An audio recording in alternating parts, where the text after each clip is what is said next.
Assalamualaikum warahmatullahi wabarakatuh. Halo anak-anak hebat kelas 6 SD Muhammadiyah 22 Surabaya. Bagaimana kabar kalian hari ini?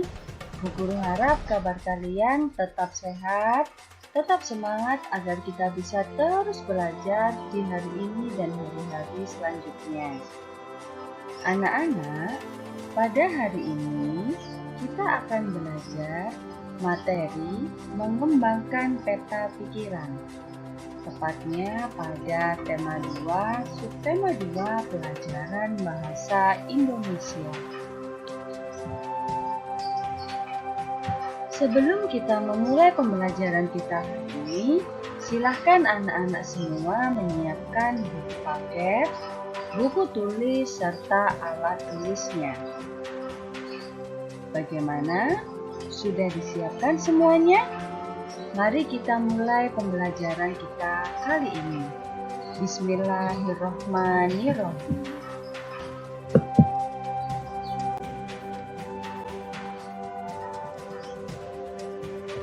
Materi kita yang pertama adalah mengembangkan peta pikiran menjadi sebuah tulisan.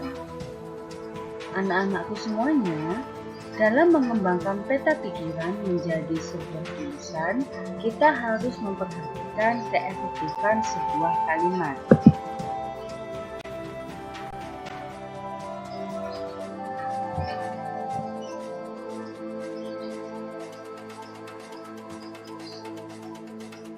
Selanjutnya, karena kita harus memperhatikan keefektifan sebuah kalimat, maka kita harus tahu apakah arti dari kalimat efektif.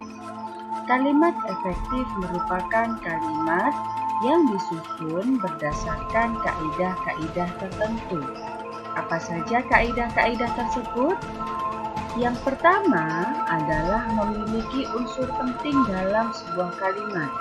Minimal sebuah kalimat terdapat subjek dan predikat. Apakah pengertian dari subjek?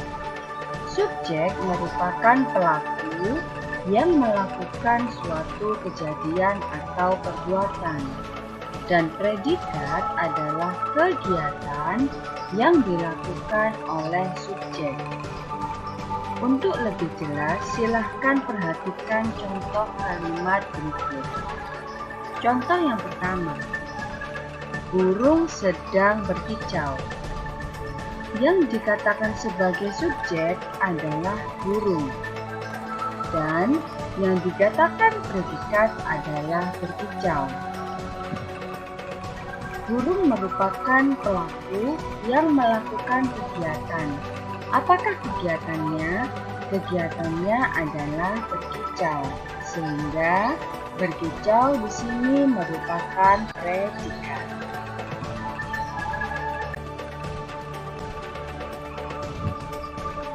Contoh yang kedua, seluruh bangsa Indonesia mempertahankan kemerdekaan. Subjek pada kalimat ini adalah seluruh bangsa Indonesia. Lalu, predikatnya adalah mempertahankan, sedangkan objek adalah kemerdekaan. Kalimat yang keempat adalah Insinyur Soekarno dan Dr. Andes Muhammad Hatta memproklamasikan kemerdekaan Indonesia di Jakarta. Insinyur Soekarno dan Dr. Andes Muhammad Hatta di sini sebagai subjek, memproklamasikan sebagai predikat, kemerdekaan Indonesia sebagai objek, dan di Jakarta adalah keterangan tempat.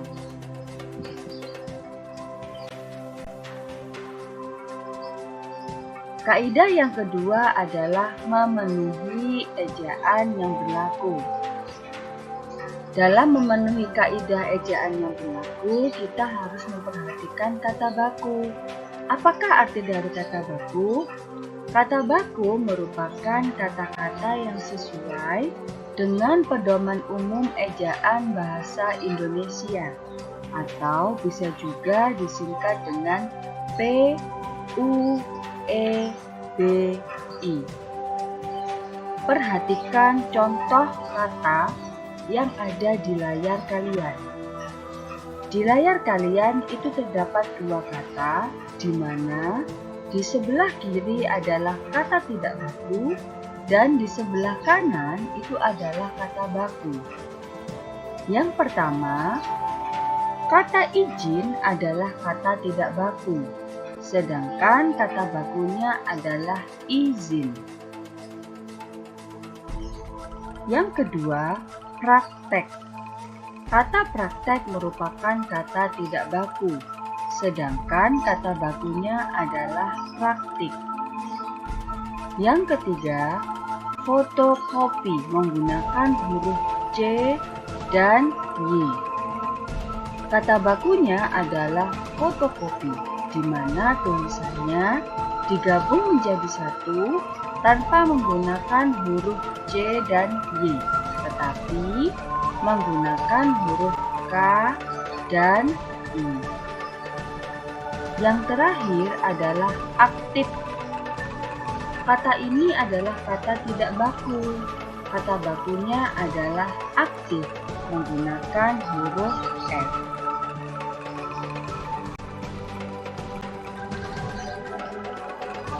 Kaidah yang ketiga adalah memilih kata yang tepat sesuai kebutuhan kalian. Kita harus pintar dalam menggunakan pilihan kata atau diksi yang tepat dan sesuai kebutuhan sebuah kalimat. Perhatikan contoh berikut ini. Kita harus saling tolong-menolong. Kalimat tersebut adalah kalimat tidak efektif. Kenapa? Karena pemilihan katanya tidak tepat. Kalimat tepat dari kalimat tersebut adalah yang pertama, bisa ditulis dengan kita harus saling menolong. Yang kedua, bisa juga ditulis dengan kita harus tolong-menolong tanpa ada kata saling.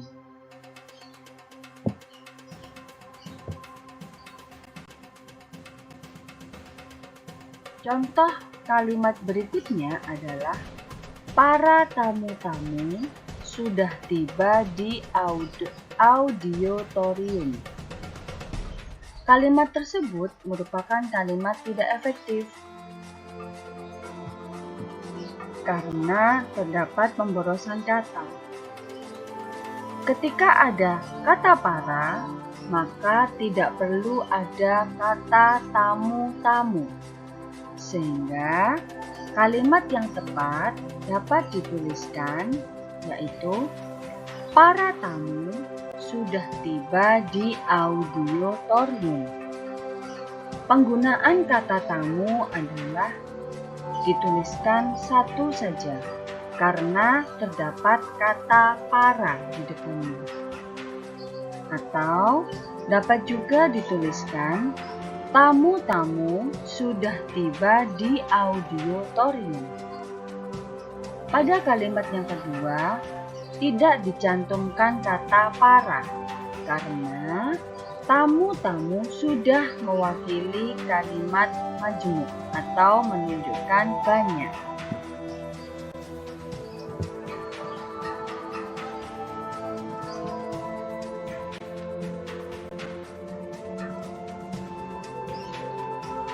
Anak-anak, yang perlu kalian ingat bahwa setiap teks memiliki informasi penting. Dan dalam menentukan informasi penting dapat dilakukan dengan menjawab pertanyaan dalam bentuk peta pikiran. Lalu, kalian dapat menuliskan kembali suatu teks berdasarkan peta pikiran. Tentunya, ketika kalian menuliskan kembali suatu teks, kalian menggunakan kalimat efektif.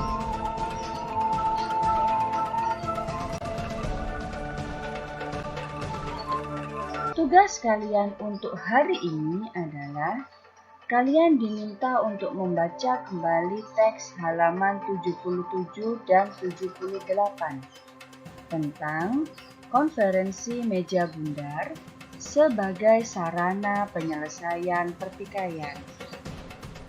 Dan untuk tugas yang pertama, kalian diminta menjawab informasi yang ditanyakan pada peta pikiran tersebut. Lalu yang kedua, kalian diminta untuk menuliskan kembali informasi tersebut menjadi 2 paragraf. Perhatikan dalam menulis informasi, gunakan kalimat efektif dalam tulisan kalian. Silahkan kalian kerjakan di buku tulis dengan tulisan yang rapi. Jangan lupa difoto dan dikirimkan kepada wali kelas kalian masing-masing.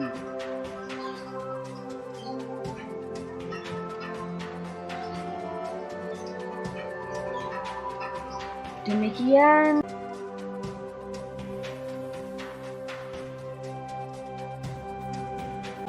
pembelajaran kita hari ini. Semoga ilmu yang kita pelajari hari ini bermanfaat, berguna untuk kita semua. Tetap sehat anak-anak, dan wassalamualaikum warahmatullahi wabarakatuh.